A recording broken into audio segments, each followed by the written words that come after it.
தேவனுடைய நாமத்திலே வாழ்த்துதல்கள்.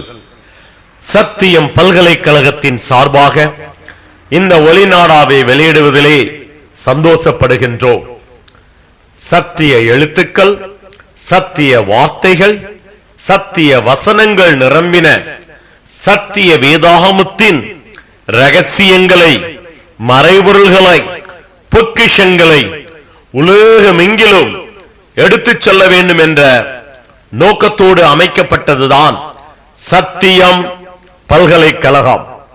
ஈமேத் என்ற எபிரேய பாஷையிலும் அலெத்தியா என்ற கிரேக்க பாஷையிலும் அழைக்கப்படுகின்றதான சத்தியம் இயேசு கிறிஸ்துக்கு குறிக்கிறதா இருக்கிறது. இயேசுவே சத்தியம், சத்தியமே இயேசு. ஒரு முறை ஒரு பெரிய ராஜா இயேசுவை பார்த்து கேட்டார், சத்தியமாவது என்ன என்று. இயேசுவே சத்தியம் என்பதை அவன் அறியாதபடியினாலே அவ்விதமாக கேட்டான். அப்போது இயேசு சொன்னார், சத்தியவான் எவனும் என் சத்தம் கேட்கின்றான் என்று சொல்லி உலகமெங்கிலும் ஆயிரக்கணக்கான சத்தியவான்களை எழுப்ப வேண்டும் என்பதற்காக சத்தியம் பல்கலைக்கழகம் அமைக்கப்பட்டிருக்கிறது.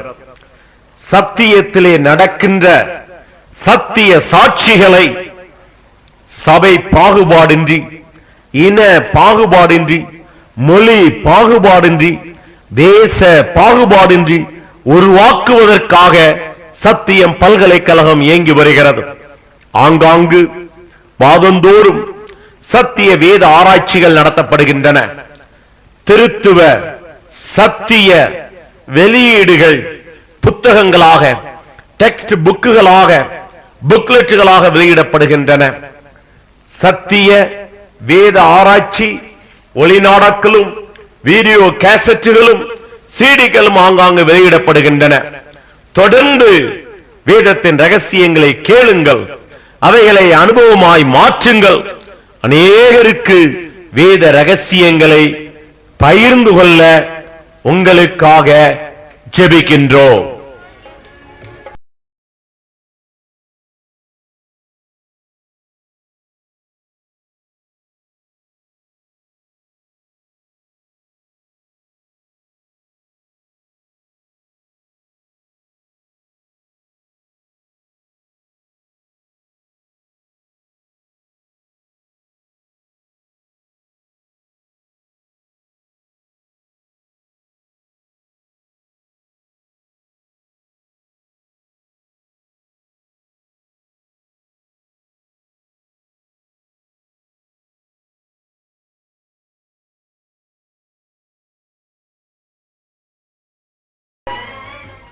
ஆபிரகாமின் தேவனும் ஈசாக்கின் தேவனும் யாக்கோபின் தேவனுமாகிய நம்முடைய திருத்துவ தெய்வத்திற்கு மகிமை உண்டாவதாக. தேவன் நம்மை எத்தனையோ விதங்களிலே ஆசீர்வதித்திருக்கின்றார். ஆனால் அவைகளிலே பெரிய ஆசீர்வாதம் எதுவென்றால், தேவன் நமக்கு கொடுத்திருக்கின்றதான அவருடைய விலையேற பெற்ற வார்த்தைகள் தான். அநேகம் ஆயிரம் பொன் வெள்ளிகளை பார்க்கலும் நீர் விளம்பின வேதமே நல்லது என்று பக்தன் சொல்லுகின்றார். அநேகம் ஆயிரம் பொன் வெள்ளிகளை பார்க்கலும் விலையேற பெற்றதா இருக்கின்றதான இந்த வேதமே நம்முடைய தனிப்பட்ட வாழ்க்கையிலே சாட்சியை கொடுக்கின்றதாக இருக்கிறது. நம்முடைய குடும்ப வாழ்க்கையிலே சந்தோஷத்தை கொடுக்கின்றதாக இருக்கிறது. நம்முடைய பொது வாழ்க்கையிலே நீதியை உருவாக்கி நீதிமான்களாக நம்மை மாற்றுகிறது. ஆவியிலும் ஆத்மாவிலும் சரீரத்திலும் விடுதலையை கொண்டு வருவது வேதவசனமே. ஆவியிலும் ஆத்மாவிலும் சரீரத்திலும் ஆசீர்வாதத்தை கொண்டு வருவது தேவனுடைய வசனமே. ஆனால் தேவனுடைய வசனத்திலே ஏராளமான ரகசியங்கள் மறைந்திருக்கின்றன, ஞான அர்த்தங்கள் நிறைந்திருக்கின்றன. எந்த ஒரு போதனையாயிருந்தாலும், எந்த ஒரு சப்ஜெக்டாக இருந்தாலும், எந்த ஒரு வேத புத்தகமாக இருந்தாலும், எந்த ஒரு அதிகாரமாக வசனமாகவோ இருந்தாலும், அவைகளிலே முதலாவதாக சாதாரணமான அர்த்தம், லிட்டரல் மீனிங் என்று ஒன்று உண்டு. இரண்டாவதாக ஆவிக்குரிய அர்த்தம், ஸ்பிரிச்சுவல் மீனிங் என்று ஒன்று உண்டு. இந்த இரண்டையுமே உலகத்திலே சாதாரணமாக கண்டுபிடித்து விடலாம், எளிதாக கண்டுபிடித்து விடலாம். ஆனால் மூன்றாவது மிக ரகசியமானது. இதனை ரகசிய அர்த்தம் அல்லது ஞான அர்த்தம், சீக்ரெட் மீனிங் என்று சொல்லலாம். ஆகவே மொத்தத்திலே simple meaning, spiritual meaning, secret meaning என்று வேதத்தின் எல்லா காரியங்களையும் மூன்றாய் பிரிக்கலாம். வேதத்தின் ஒரு பகுதியை எடுத்துக்கொண்டு வேதத்தின் ஒரு கேரக்டர், மோசே, எலியா, எசேக்கியேல், பவுல், பேதுரு போன்றவர்களை எடுத்துக்கொண்டு சாதாரணமாக அர்த்தப்படுத்தி பேசிவிடலாம். இன்னும் கூட ஆவிக்குரிய அர்த்தம் கூட கொடுத்து பேசிவிடலாம். ஆனால் இவை எல்லாவற்றையும் குறித்த ரகசிய அர்த்தங்களை கண்டுபிடிப்பது என்பது அவ்வளவு எளிதல்ல. அதற்கு என் கணிதம் தெரிந்திருக்க வேண்டும், வேத கணிதம் தெரிந்திருக்க வேண்டும். புத்தியுள்ளவன் கணக்கு பார்க்க கடவன் என்று வெளிப்படுத்தின விசேஷத்திலே சொல்லப்பட்டதான வசனத்தை நாம் கவனிக்க வேண்டும். ஞானமுள்ள மனது இதிலே விளங்கும் என்று சொல்லப்பட்டதான அந்த ஆலோசனையை நாம் ஏற்றுக்கொள்ள வேண்டும். ஆகவே என் கணிதத்தின்படி வேதத்தின் ரகசியங்களை நாம் புரிந்து கொள்ள முடியும்.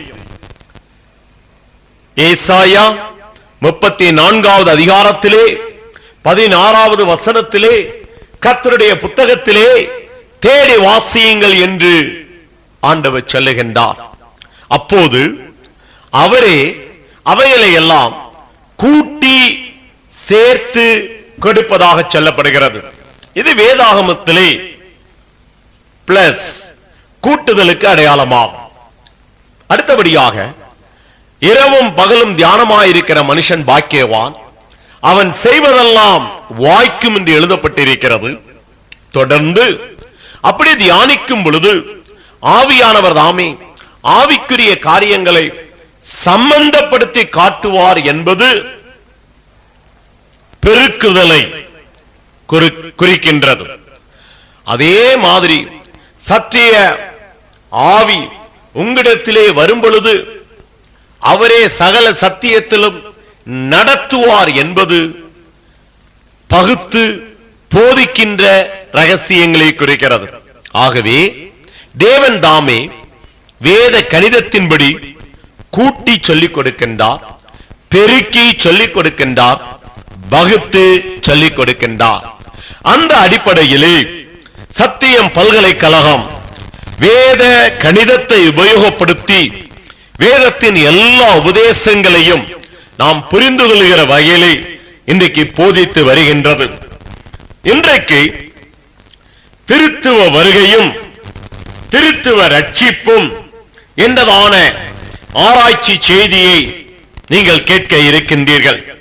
ஆயத்தமாய் இருக்கின்றீர்களா?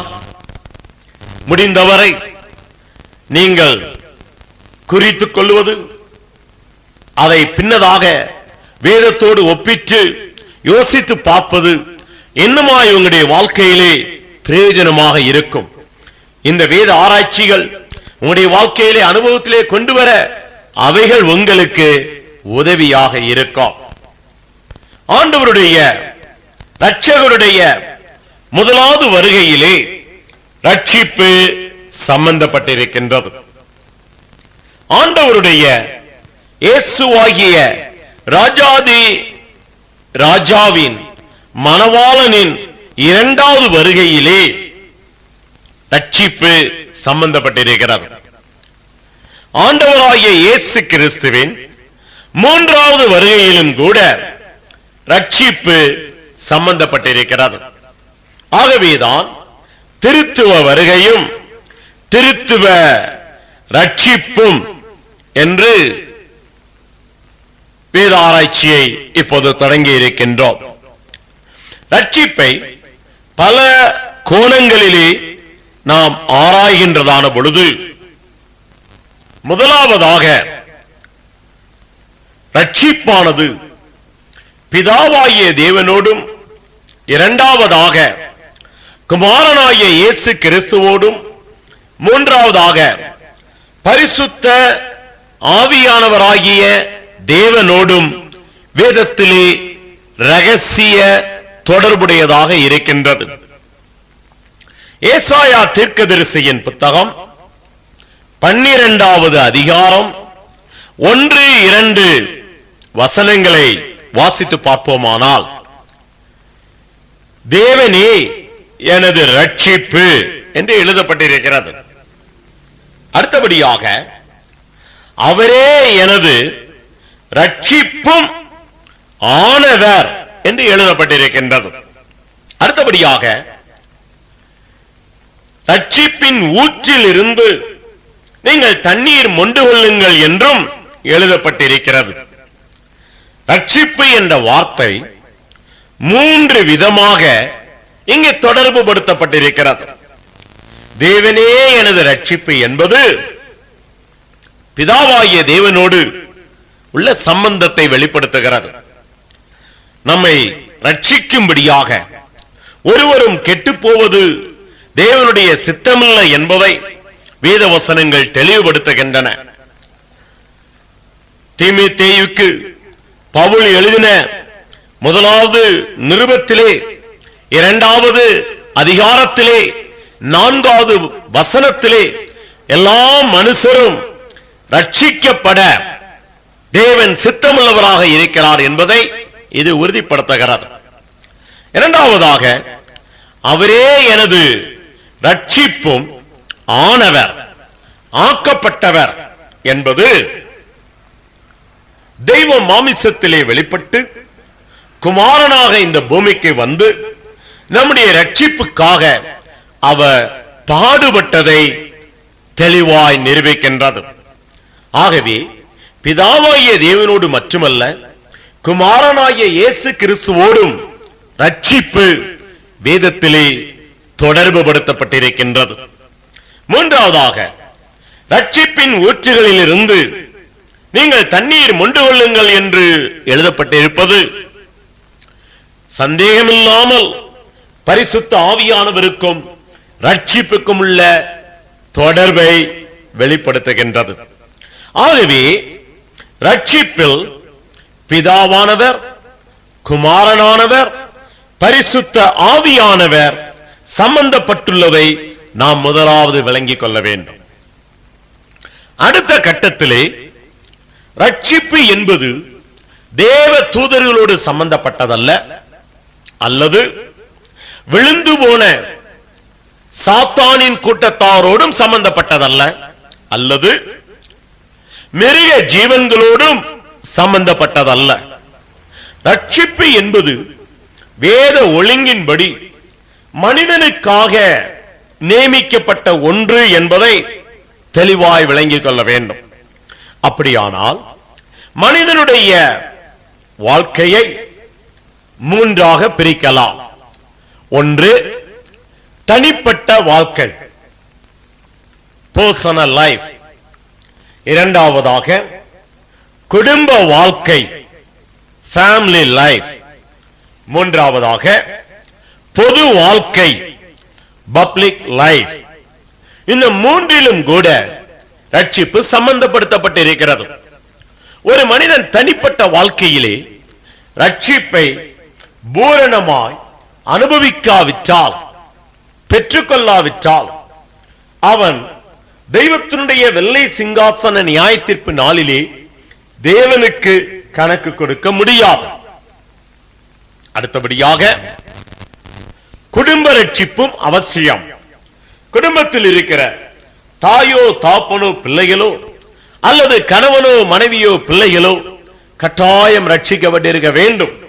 அதற்குரிய முயற்சிகளை அந்த குடும்பத்திலே ரட்சிக்கப்பட்டவர்கள் எடுத்துதான் ஆக வேண்டும் என்பதை வேதம் பல இடங்களிலே போதிக்கின்றது. மூன்றாவதாக, அவர்கள் வேலை செய்கிறதான இடத்திலே, பொது ஸ்தலத்திலே அவர்கள் ரட்சிப்பை சாட்சியாய் அறிவித்து, தங்களோடு பழகுகிறவர்கள், தங்களோடு வேலை செய்கிறவர்கள், தங்களோடு கலந்து கொள்ளுகிறவர்களோடு கூட ரட்சிப்புக்குள்ளாய் வழிநடத்த வேண்டும் என்பதையும் வேதம் தெளிவுபடுத்துகிறது. ஆகவே தனிப்பட்ட வாழ்க்கையிலே ரட்சிப்பு தேவை, குடும்ப வாழ்க்கையிலே ரட்சிப்பு தேவை, பொது வாழ்க்கையிலே ரட்சிப்பு தேவை என்பது உறுதியாகின்றது. அடுத்தபடியாக, எந்த ஒரு மனிதனையும் மனுஷையும் எடுத்துக்கொண்டால் அவர்களை வேதாகமம் ஆவி, ஆத்மா, சரீரம் என்று பிரித்திருக்கிறது.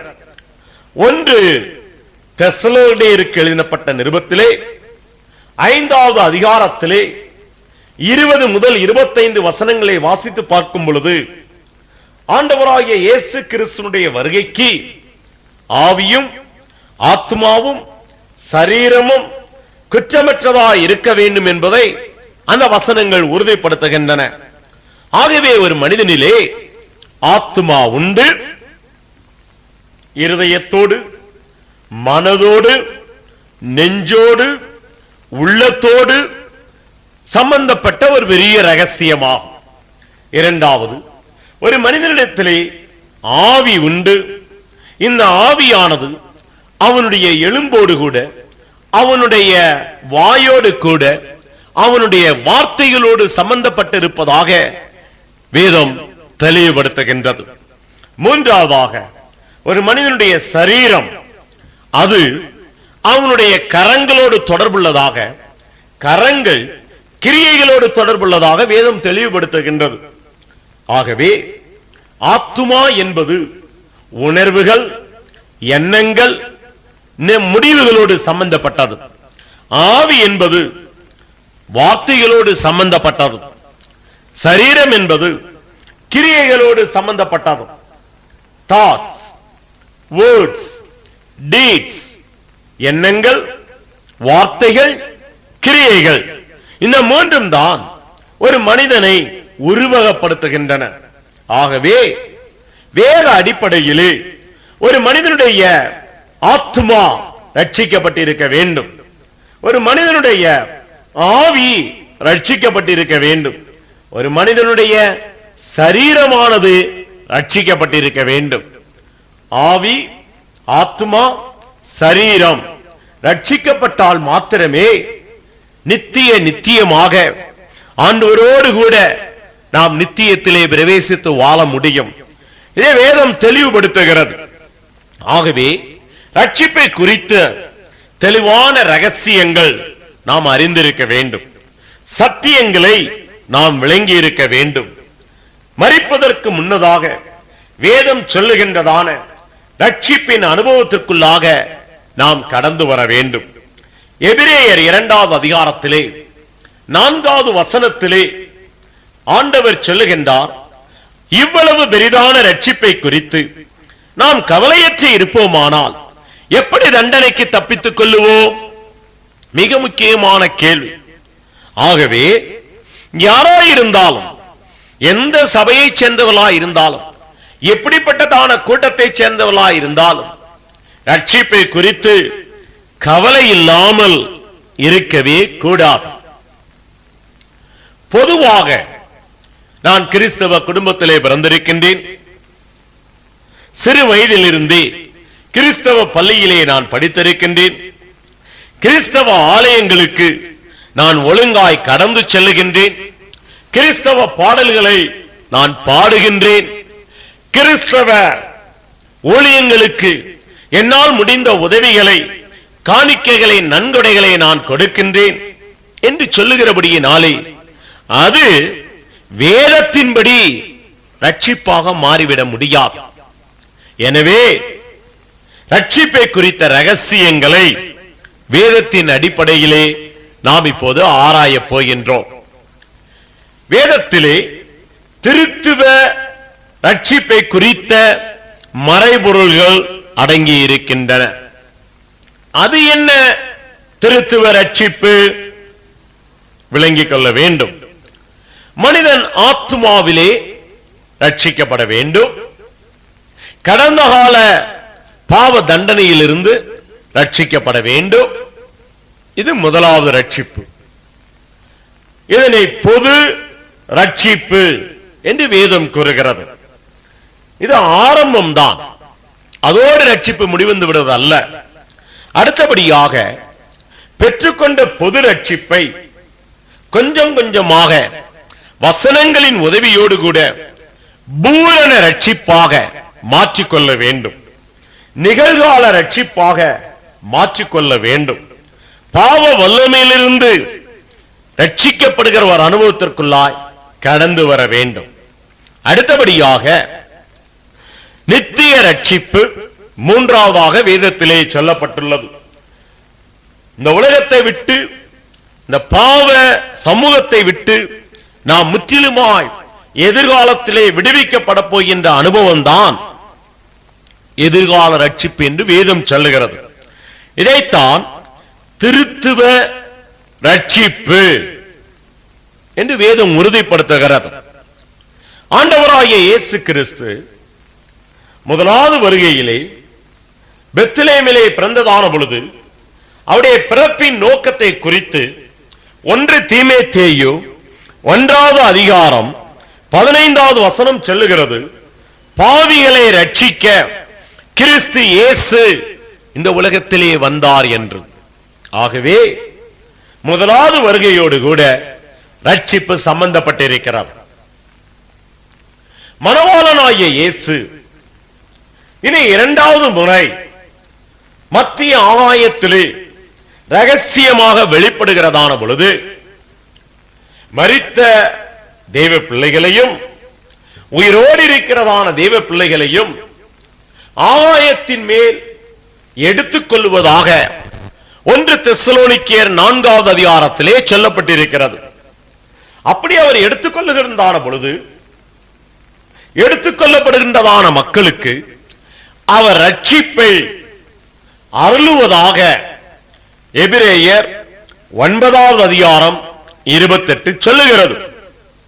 அந்த அடிப்படையிலே வேதத்தை ஆராய்ந்து பார்க்கும் பொழுது இயேசு மத்திய ஆகாயத்திலே 2வது முறை தன்னை வெளிப்படுத்துகின்றதான பொழுது அவர் ரட்சிப்போடு சம்பந்தப்பட்டிருக்கின்றார்.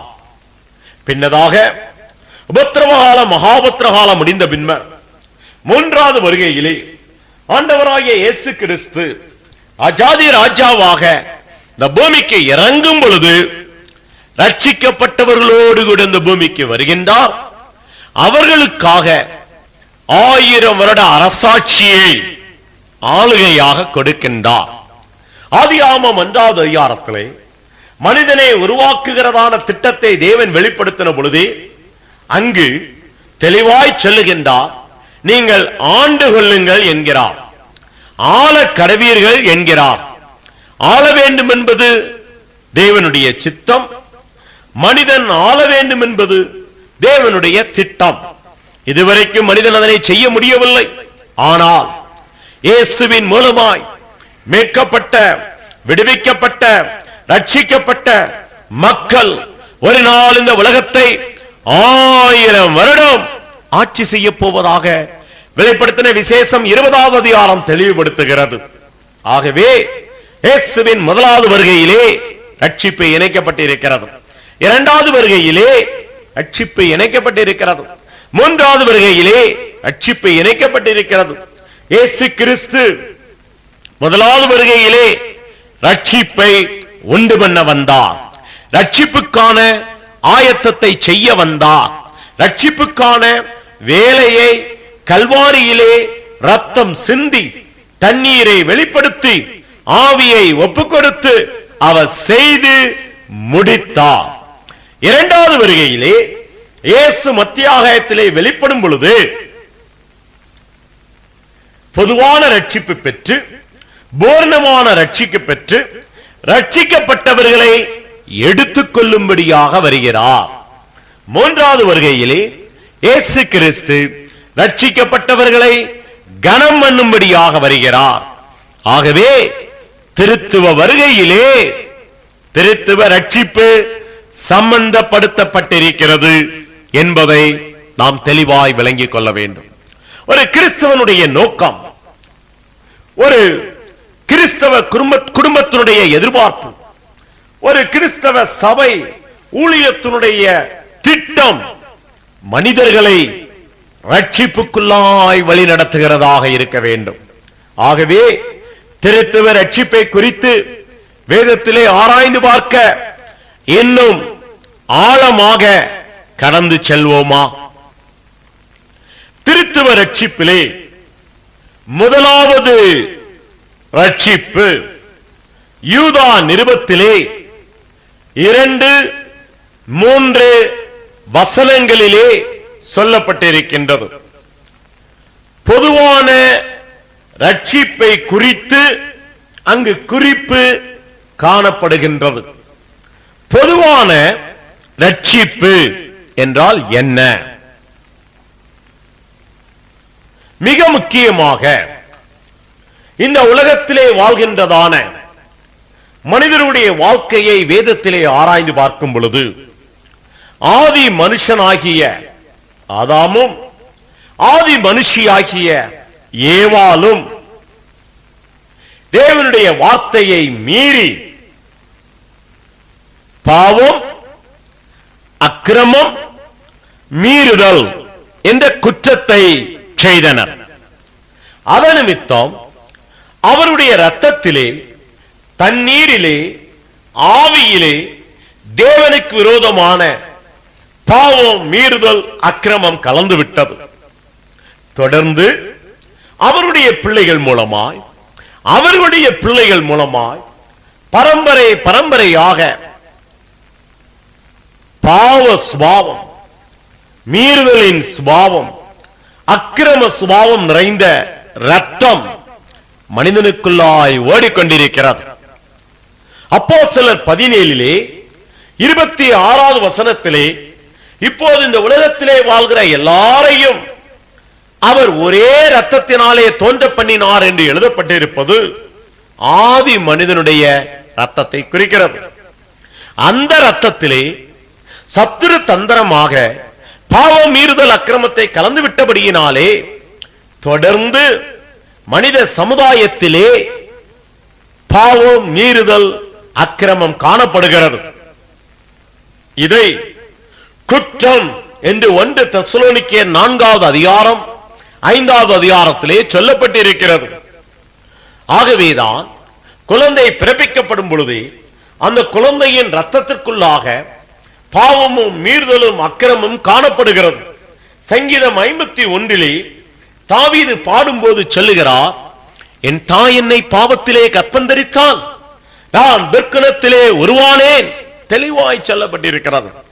சிறிய குழந்தைகளுடைய உடம்பிலே பாவ சுபாவம் ஓடிக்கொண்டிருக்கிறபடியினால் தான்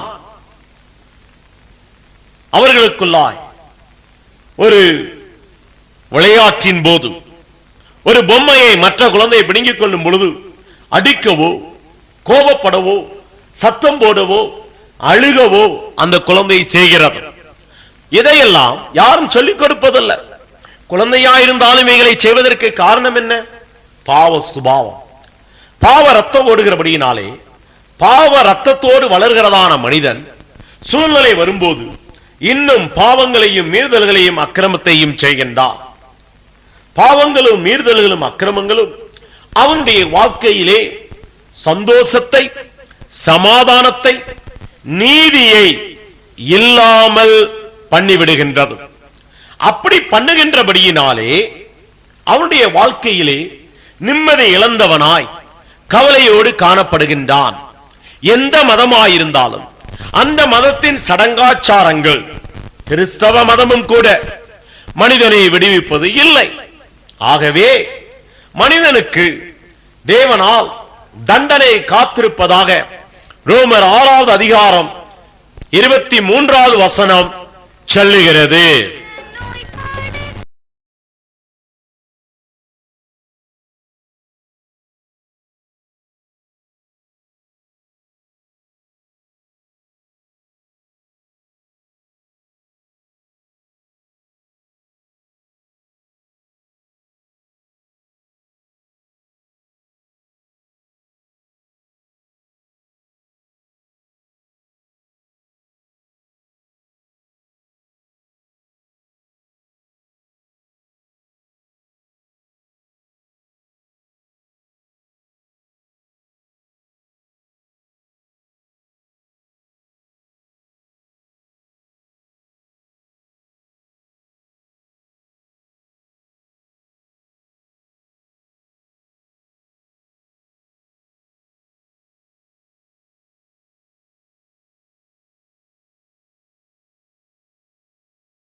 இந்த பொதுவான ரட்சிப்பை நாம் விளங்கிக் கொள்ள வேண்டும். மனிதனுக்கு தன்னுடைய பாவம் மீறுதல் அக்கிரமத்தின் நிமித்தம் வரவேண்டியிலிருந்த தண்டனையிலிருந்து மனிதன் தப்புவிக்க முடியாது. மனிதனை மற்ற மிருகங்களுடைய பலிகள் தப்புவிக்க முடியாது. காரணம், இது மனிதனுடைய இரத்தத்தோடு சம்பந்தப்பட்டதான ஒரு பிரச்சனை. எல்லா மனிதனுடைய இரத்தத்திலும் பாவம் மீறுதல் அக்கிரமம் ஓடிக்கொண்டிருக்கிறபடியினாலே மனிதனை மீட்க ஒரு பரிசுத்தமான இரத்தம் தேவைப்பட்டது. ஆகவேதான் ஆண்டவராகிய இயேசு கிறிஸ்து இந்த பூமிக்கு கடந்து வந்தார். 1 தீமோத்தேயு 3வது அதிகாரத்திலே 14வது வசனத்திலே சொல்லப்பட்டபடி தேவன் மாமிசத்திலே வெளிப்பட்டார். தெய்வத்தினுடைய வார்த்தை மாமிசமாக மாற்றப்பட்டது. அந்த மாமிசத்தின் ஜீவன் இரத்தமாக இருக்கின்றது. வந்தார், வாழ்ந்தார், கல்வாரி சிலுவையிலே மனிதனுடைய பாவம் மீறுதல் அக்கிரமத்தை அவர் சுமந்ததாக ஏசாயா 53வது அதிகாரம் தெளிவுபடுத்துகின்றது. அவர்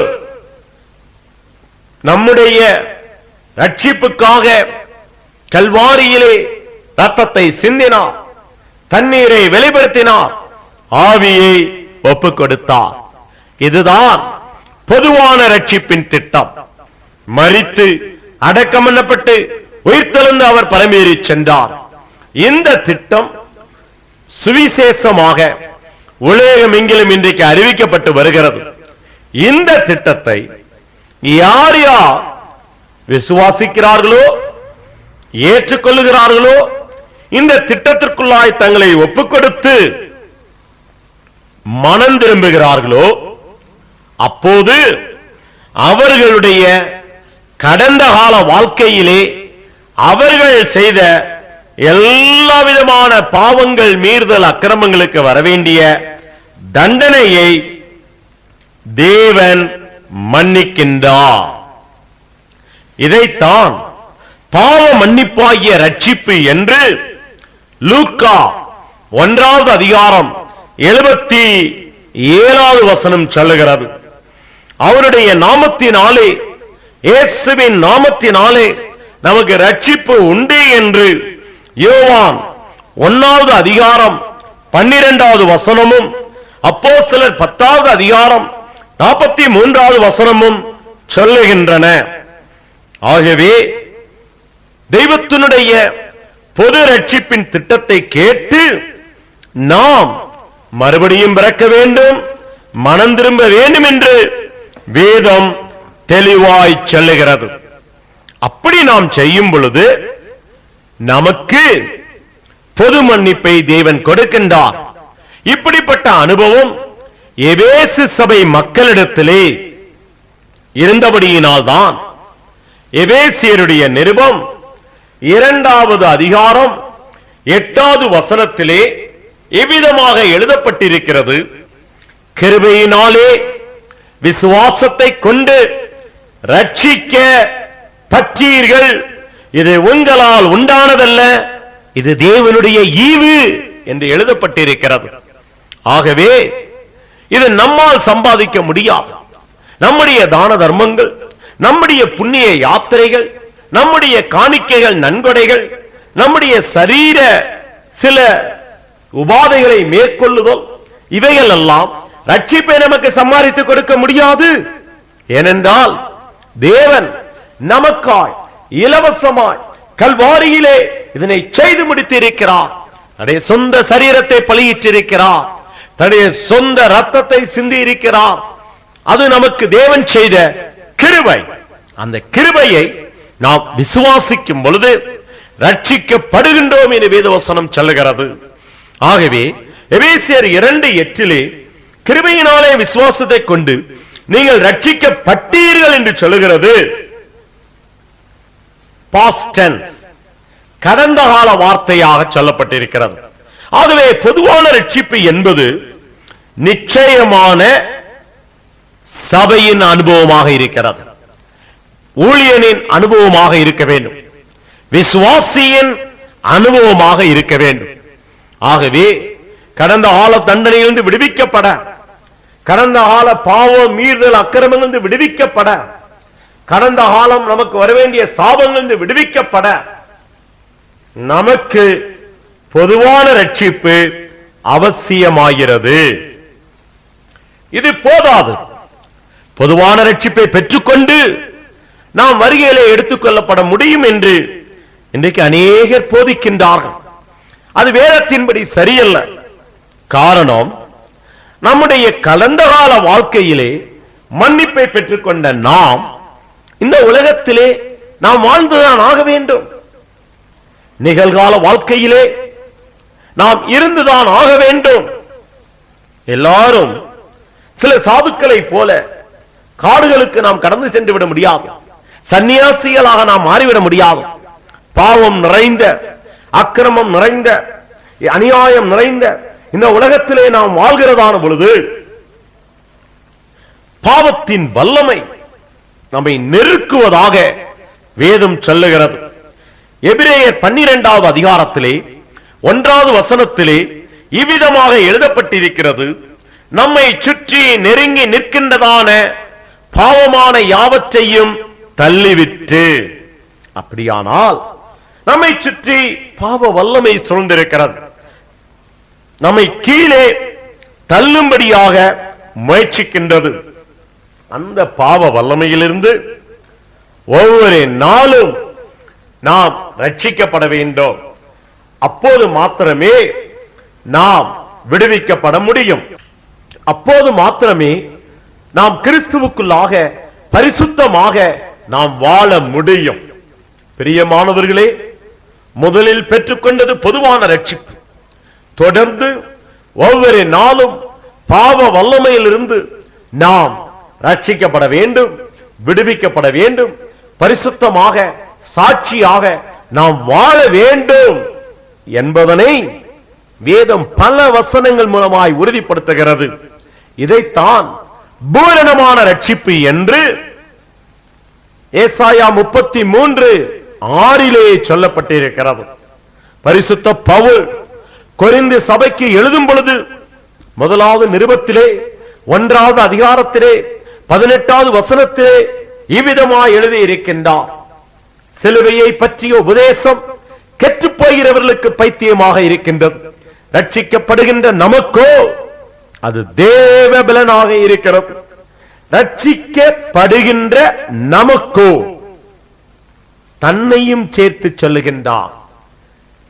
நிகழ்கால வார்த்தையிலே ரட்சிக்கப்பட்டீர்கள் என்றல்ல, ரட்சிக்கப்படுகின்ற நமக்கு. இது நிகழ்கால ரட்சிப்பை குறிக்கிறது. பிலிப்பியர் 2வது அதிகாரத்திலே 12-13வது வசனங்களை வாசிக்கும் பொழுது அதிக பயத்தோடும் நடுக்கத்தோடும் உங்கள் ரட்சிப்பு நிறைவேற பிரயாசப்படுங்கள் என்று எழுதப்பட்டிருக்கிறது. Work out for your own salvation என்று எழுதப்பட்டிருக்கிறது. ஆகவே முதலாவது நாம் பெற்றுக்கொண்ட பொதுவான ரட்சிப்பு ஆண்டவர் நமக்கு இலவசமாய் தருவது. அதற்கு அடுத்தபடியாக ஒவ்வொரு நாளும் நாம் பயத்தோடு நடுக்கத்தோடு முயற்சி எடுத்து அதை பூரண ரட்சிப்பாக மாற்றிக்கொள்ள வேண்டும் என்பதை வேத வசனங்கள் தெளிவுபடுத்துகின்றன. 1 கொரிந்தியர் 2வது அதிகாரம் 7வது வசனத்திலும், எபிரேயர் 12:2வது வசனத்திலும், பிலிப்பியர் 2:12-13வது வசனங்களிலும் இவை தெளிவுபடுத்தப்பட்டிருக்கின்றன. இதற்காகத்தான் இந்த 2வது பகுதியிலே நமக்கு பரிசுத்த ஆவியானவருடைய உதவி தேவை. பரிசுத்த ஆவியானவர் நம்மிடத்திலே வந்து தங்கி இருக்க வேண்டும். அவருடைய நிறைவு நமக்கு தேவை. அவருடைய அபிஷேகம் நமக்கு தேவை. அவருடைய ஞான ஸ்நானம் நமக்கு தேவை. அவருடைய வரங்கள் நமக்கு தேவை. அவர் மூலமாய் கனி கொடுக்கின்ற அனுபவங்கள் நமக்கு தேவை. அவருடைய ஊழியமும் நமக்கு தேவை.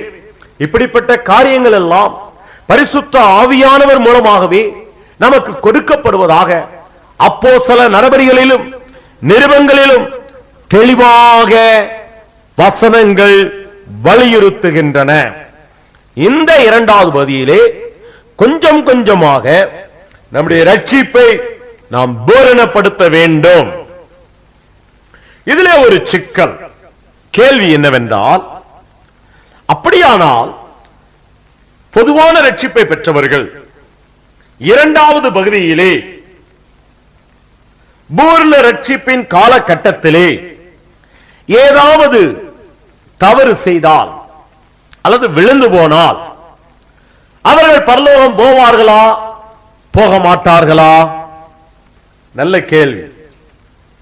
ஏனென்றால் ரட்சிக்கப்பட்டேன் என்று சொல்லுகிறவருடைய வாழ்க்கையிலே இன்றைக்கு சர்வசாதாரணமாக எண்ணங்களிலும் வார்த்தைகளிலும் அதிகமாக தவறுகளை நாம் பார்க்கின்றோம். சாட்சி இல்லை என்று அவர்களை குறித்து நாம் சாட்சி கொடுக்கின்றோம். ஆகவே அவர்கள் பரலோகம் போவார்களா போக மாட்டார்களா என்பதை விளங்கிக் கொள்வது நல்லது. பெரும்பான்மையான கிறிஸ்தவர்கள் இயேசுவின் இரத்தத்திலே ஆரம்பத்திலே கழுவி விட்டபடியினாலே அவர்கள் தவறு செய்தாலும் பரலோகம் போவார்கள் என்பது உபதேசமாக இருக்கிறது. ஆனால் வேதத்தின்படி அது சரியல்ல. பொதுவான ரட்சிப்பு ஆரம்பமே ஒழிய அது முடிவல்ல. முடிவு பரியந்தம் நிலைத்திருப்பவனே ரட்சிக்கப்படுவான் என்று வேதம் மத்தேயு 10 தெளிவுபடுத்துகிறது.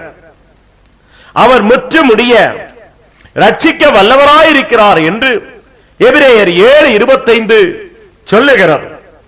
ஆகவே பொதுவான ரட்சிப்பை பெற்றுக்கொண்டு அதை லைசன்ஸாக எடுத்துக்கொண்டு நிகழ்காலத்திலே தொடர்ந்து தேவனுக்குரியமான தவறுகளை செய்து வந்தால் பரிசுத்த ஆவியானவர் மனிதனை விட்டு விலகி போய்விடுவார். ஒருவேளை பரிசுத்த ஆவியானவர் கொடுத்த வரங்கள், அந்நிய பாஷை, அற்புத அடையாளம் செய்கிறவைகள் அவனிடத்தில் இருக்கலாம்.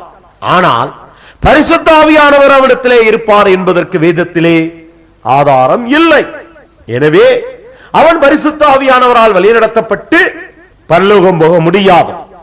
ஆனால் இரண்டாவது காலகட்டத்திலே ஒருவேளை தவறு செய்து அந்த தவறு உணர்த்தப்பட்டு அவன் மனம் திரும்புவானானால் ஆண்டவருக்காக மறுபடியும் ஒரு பரிசுத்த வாழ்க்கைக்குள்ளாக கடந்து வர முடிவெடுத்து வாழ்வானானால் அவனுடைய அந்த நிகழ்கால தவறுகளையும் ஆண்டவர் மன்னிப்பதாக வேதம் தெளிவுபடுத்துகிறது.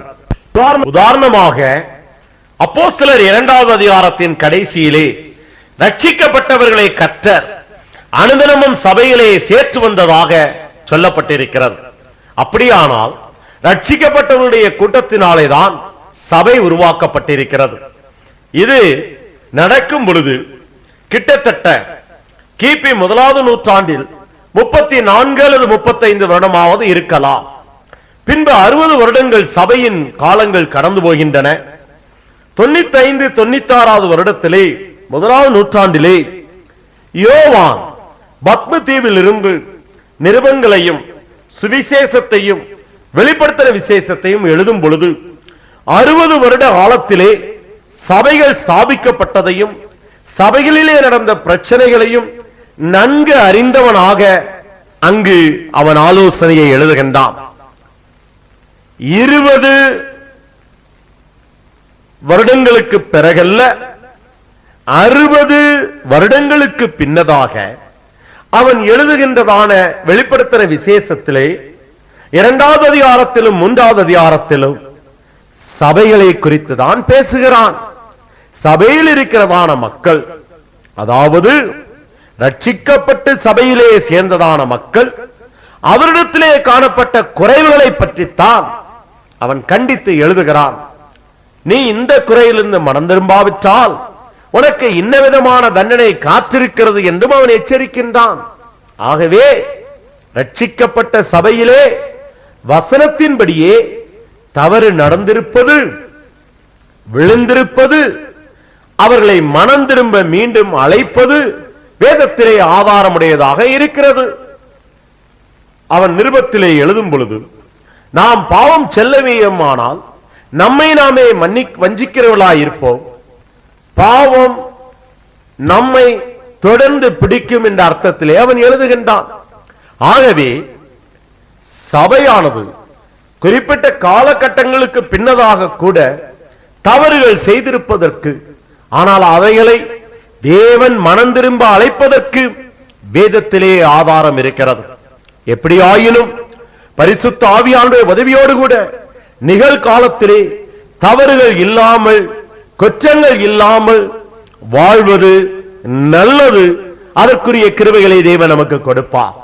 அப்படி மீறி நடந்தால் அந்த காலகட்டத்திலே செய்த தவறுகளுக்கு கணக்கு கொடுப்பது மட்டுமல்ல, அதற்குரிய பலாபலன்கள், மகிமைகள், கிரீடங்கள் இவைகள் நமக்கு கிடைக்காமல் போவதற்கு நியாய தீர்ப்பிலே வாய்ப்புகள் உண்டு. உனக்கு இருக்கிற கிரீடத்தை நீ இழந்து போகாதபடிக்கு எச்சரிக்கையாயிரு என்று வெளிப்படுத்துகிற விசேஷத்திலே சொல்லுவதிலிருந்து இழந்து போகாமல் பாதுகாத்துக் கொள்வது நல்லது.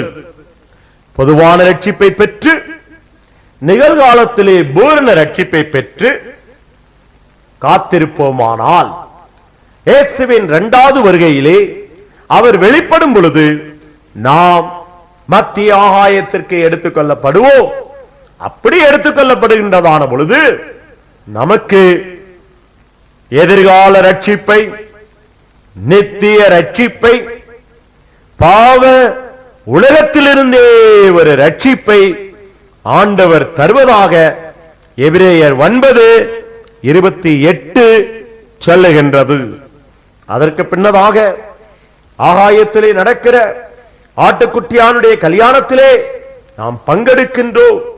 உலகத்திலே உபத்திரவ காலமும் மகாபத்திர காலமும் முடிந்த பின்பு மறுபடியுமாக இந்த உலகத்திற்கு இயேசுவின் மூன்றாவது வருகையிலே ஒலிவ மலையிலே நாம் இறங்க வேண்டுவதாக சகரியா 14வது அதிகாரம், அப்போஸ்தலர் 1வது அதிகாரம் தெளிவுபடுத்துகிறது.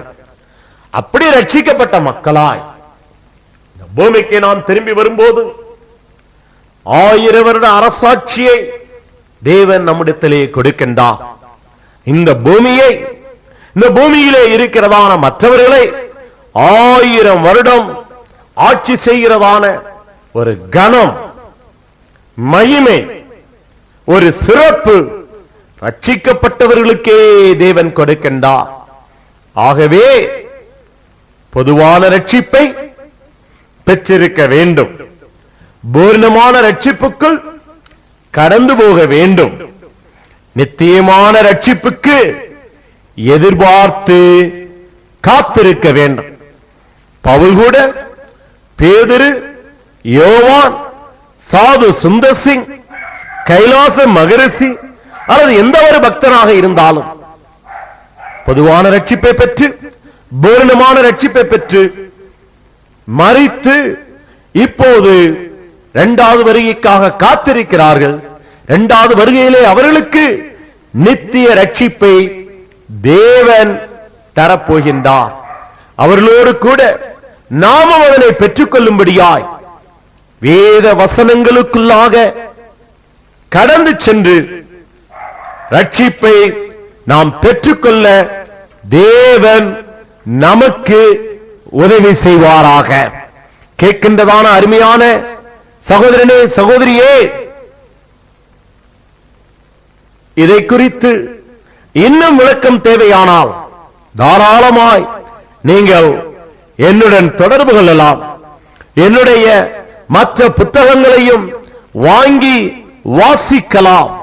ஆங்காங்கு அடிமையை கொண்டு தேவன் நடத்துகின்ற சத்திய வேத ஆராய்ச்சியிலே நேரடியாக நீங்கள் பங்கு கொள்ளலாம். வேதாகமத்திலே என்ன சந்தேகம், கேள்வி இருந்தாலும் அவைகளுக்கு தெளிவான ஆதாரங்களோடு கூட பதில் கொடுத்து வருகின்றோம். காரணம், பைபிள் தி பெஸ்ட். வேதத்திற்கு இணையானது ஒன்றுமில்லை, வேதத்திற்கு ஒப்பானது ஒன்றுமில்லை. வேதத்தை போல வேறு எதுவுமே இல்லை. வேதத்தை நேசியுங்கள், வேதத்தை தேடுங்கள், வேதத்தை தியானம் பண்ணுங்கள், வேதத்தை ஆராய்ச்சி பண்ணுங்கள். வேதத்தின் மூலமான திருத்துவ ரட்சிப்பை நீங்களும் உங்களுடைய குடும்பத்தாரும் உங்களோடு கூட வேலை செய்கின்றதான மக்களும் பெற்றுக்கொள்ள சத்தியத்திற்கு உங்களை ஒப்புக்கொடுங்கள். சத்தியம் உங்களை விடுதலையாக்கும். அநேகர் சொல்லுகின்றபடி நாம் முதலாவது பெற்றுக்கொண்ட ரட்சிப்பே போதும், எடுத்துக்கொண்ட ஞானஸ்நானமே போதும், பெற்றுக்கொண்ட அந்நிய பாஷை அடையாளத்தோடு கூடிய அபிஷேகமே போதும், நாம் வருகையிலே எடுத்துக்கொள்ளப்பட முடியும், பரலோகத்திற்கு போய்விட முடியும் என்று கூறுவது வேதத்தின்படி சரியான உபதேசம் அல்ல. யாராயிருந்தாலும் நித்திய ரட்சிப்பை அடைந்துதான் ஆக வேண்டும். ஏனென்றால் மரித்து உயிர்த்தெழுந்த இயேசு பரலோகத்திலே மூன்றாவது வானத்திற்கு கடந்து சென்று பிதாவின் வலது பாரிசத்திலே உட்கார்ந்து நமக்காக வேண்டுதல் செய்து கொண்டிருப்பதாக, விண்ணப்பம் செய்து கொண்டிருப்பதாக வேதம் தெளிவாய் சொல்லுகிறது.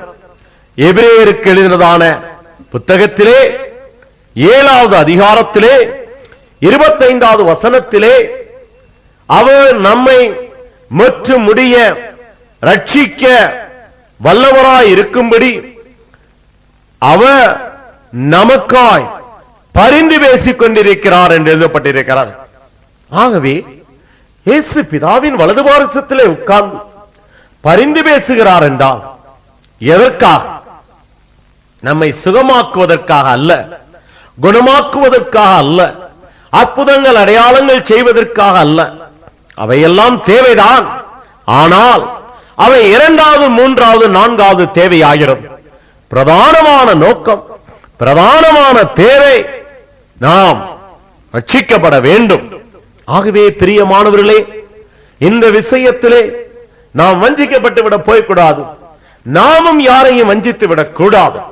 வசன ஒழுங்கின்படி மனம் திரும்பி மறுபடியும் பிறந்து முற்றிலுமாய் பாவ வாழ்க்கையை வெறுத்து இயேசுவின் நாமத்திலே, இயேசுவின் இரத்தத்திலே, இயேசுவின் வார்த்தையினாலே நாம் ரட்சிக்கப்பட்டு பொது மன்னிப்பை பெற்றுக் கொள்ள வேண்டும். தொடர்ந்து தேவ பயத்தோடு தேவ வசனங்களுக்கு அதிக மிக முக்கியத்துவத்தை கொடுக்க வேண்டும். அந்தி சந்தி மத்தியான வேளைகளிலே தேவனுடைய வார்த்தையை தேட வேண்டும், தியானம் பண்ண வேண்டும், ஆராய வேண்டும். காரணம், நம்முடைய வயிற்றுக்கு உணவு கொடுத்தால் மாத்திரம் போதாது, நம்முடைய ஆத்மாவிற்கு, நம்முடைய ஆவிக்கு வேத வசன உணவை கொடுக்க வேண்டும். வேத வசனங்களின்படி நமக்குள்ளாக பொது ரட்சிப்பு கிடைக்கும் பொழுது ஒரு புதிய மனுஷன் பிறக்கின்றான், ஒரு ஆவிக்குரிய மனுஷன் உண்டு பண்ணப்படுகின்றான். அப்படிப்பட்ட புதிய மனுஷனை, ஆவிக்குரிய மனுஷனை தேவ சாயலிலே வளர்க்க வேத வசனமாகிய மன்னா மிக மிக அவசியமாகிறது. ஆகவேதான் 1 பேதுருவிலே 2வது அதிகாரத்திலே நீங்கள் புதிதாய் வளர்ந்த குழந்தைகளைப் போல கலங்கம் இல்லாத ஞானப்பாலாகிய திருவசனத்தின் மேல் வாஞ்சியாயிருக்க வேண்டும் என்று சொல்லப்படுகிறது. ஆகவே அந்தி சந்தி மத்தியான வேளையிலே வேத வாக்கியங்களை உட்கொள்ளுங்கள். அவைகள் உங்களுக்குள்ளாய் கடந்து சென்று புதிய மனுஷனை, ஆவிக்குரிய மனுஷனை அது பரிசுத்தமாக்குகிறது, பலப்படுத்துகிறது, வளரச் செய்கிறது. எதிர்ப்புகளை, சோதனைகளை, கஷ்டங்களை தாங்கும்படியான சக்தியை அளிக்கிறது. பரிசுத்த ஆவியானவர் கூட இருந்து அந்த வசனங்களின் மூலமாய் கிருபையை நம்முடைய ஆத்மாவிலே, ஆவியிலே அனுப்பி கொடுக்கின்றார். மட்டுமல்ல, வருகைக்கும் நம்மை ஆயத்தம் பண்ணுகின்றார். ஆகவே பிரியமானவர்களே, நிகழ்கால ரட்சிப்பிலும் நம்மால் எச்சரிக்கையா இருக்க முடியும். நிகழ்கால ரட்சிப்பையும் நாம் கவனத்தோடு செயல்படுத்த முடியும். யாக்கோபின் புத்தகத்திலே சொல்லப்பட்டபடி கிரியை இல்லாத விசுவாசம் செத்தது. ஆகவே பொது மன்னிப்பிலே விசுவாசம் நமக்கு முக்கியமாயிருந்தாலும், இரண்டாவது பூரண ரட்சிப்பிலே கிரியைகள் அவசியம். வசனத்திற்கு ஏற்றதான கிரியைகள், வசனம் சொல்லுகிறதான கீழ்ப்படுதலின் கிரியைகள் நமக்கு அவசியம். அதற்காகத்தான் வேதத்தை தேட வேண்டும், தியானம் பண்ண வேண்டும், ஆராய வேண்டும். வேத வசனங்களுடைய கிருபை நமக்குள்ளா இறங்க வேண்டும். அந்த வேத வசனங்கள் தான் வேலியை போல நம்மை பாதுகாக்க முடியும். அப்போது மனிதர்கள் அல்ல, வசனம் நமக்குள்ளாய் வருகையிலே எடுத்துக்கொள்ளப்பட வேண்டும் முடியும் என்ற நிச்சயத்தை கொடுக்கின்றது. அந்த நிச்சயத்தோடு இருந்தாலோ அல்லது இறந்தாலோ கூட நமக்கு நித்திய ரட்சிப்பை தேவன் தருவார். எபிரேயருடைய நிருபத்திலே 5வது அதிகாரத்திலே 9வது வசனத்திலும் 4வது அதிகாரத்திலே 17வது வசனத்திலும் அந்த எதிர்கால ரட்சிப்பு, அந்த நித்திய ரட்சிப்பு தெளிவாய் சொல்லப்பட்டிருக்கிறது. பிரியமானவர்களே, இயேசுவின் முதலாவது வருகையிலே ரட்சிப்பை உண்டு பண்ண வந்தார் அல்லவா? கிறிஸ்துமஸை கொண்டாடுகின்ற நாம், கிறிஸ்துமஸ் பிறப்பை கொண்டாடுகிற நாம் அவருடைய நோக்கத்தை ஏற்றுக்கொண்டிருக்கிறோமா? பொதுவான ரட்சிப்பை பெற்றிருக்கிறோமா? இயேசு உயிர்த்தெழுந்து பரலோகத்திற்கு ஏறி சென்று இனி திரும்பி வருவார் என்று சொல்லுகிறோமே, பாடுகின்றோமே. அப்படி திரும்பி வரும்போது ரட்சிக்கப்பட்டவர்களை தான் எடுக்க வருகிறார் என்பதை உணர்ந்து பூரண ரட்சிப்புக்குள்ளாய் கடந்து போய் கொண்டிருக்கிறோமா?